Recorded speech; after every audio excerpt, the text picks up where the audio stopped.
안녕하세요. 절세를 통해 고객의 성공을 디자인하고 미래를 함께 만들어가는 절세미녀 김혜원 회계사입니다. 오늘의 질문입니다. 회계사님 안녕하세요. 보내주신 납부세액은 잘 확인을 했습니다. 그런데 혹시 분납이 가능할까요? 현금이 모자라다 보니까 최대한 납부기한을 미루고 싶습니다. 어떻게 방법이 없을까요? 정확히 납부기한은 언제일까요? 네, 상속세 신고 대행을 도와드렸던 고객님의 납부 방법에 대한 질문이었습니다. 부모님으로부터 유산을 물려받을 때 대부분은 현금 자산으로 물려받게 되면 큰 문제가 없지만 우리나라 특성상 유산의 대부분이 현재로서는 부동산으로 이루어진 경우가 대부분이죠. 이렇게 되면 문제는 현금으로 즉시 상속세를 납부하기가 어렵다는 건데요. 따라서 많은 고객분들이 상속세 납부를 하려고 하면서도 난감해 하시는 경우가 많은 것 같습니다. 이 부분을 해결할 수 있는 방법을 말씀드리려고 하니 끝까지 시청 바랍니다.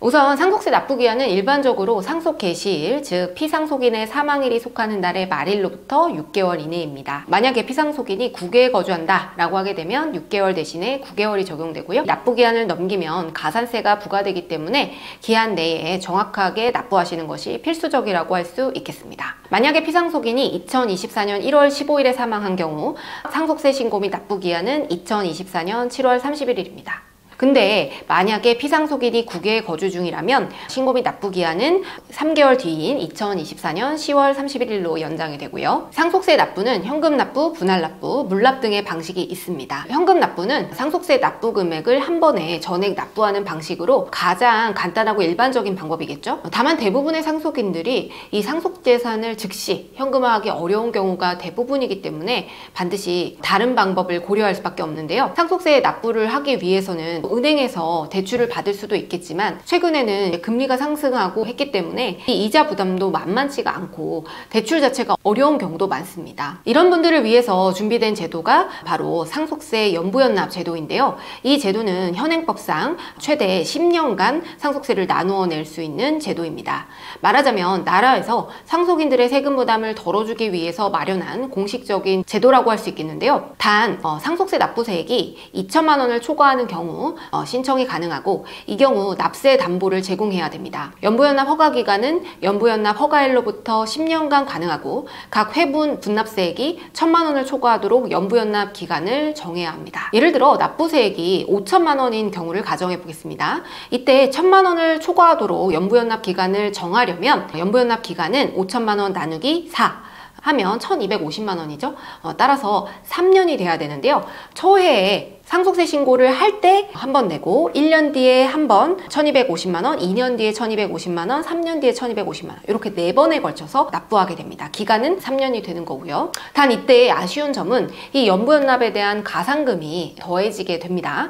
이 가산금은 현행법상 3.5%를 적용하고 있고요. 그렇지만 현행 이자율이 부동산 담보로 대출을 실행해도 5에서 6% 정도라는 점을 감안하게 되면 굉장히 저렴한 이자율이라고 볼 수 있습니다. 그래서 연부연납을 위해서는 이 상속세 신고를 할 때 연부연납을 함께 신고해 주셔야 되고요.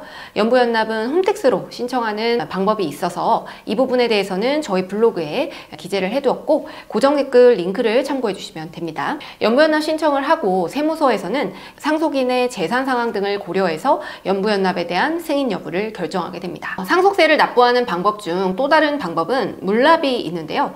물납은 상속재산 중에 현금화가 어려운 부동산, 주식 등의 현금 외 자산 형태로 상속세를 납부하는 것입니다. 물납을 선택하려면 상속재산의 50% 이상이 부동산 등의 자산으로 구성이 되어 있어야 하고 세무서의 심사를 거쳐서 허가를 받아야 됩니다.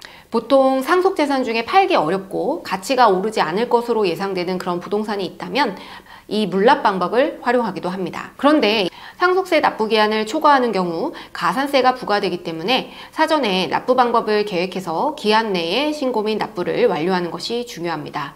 질문 주신 고객분의 경우 연부연납을 통해서 대출금리보다 저렴한 금리로 분납 신청을 도와드렸고요.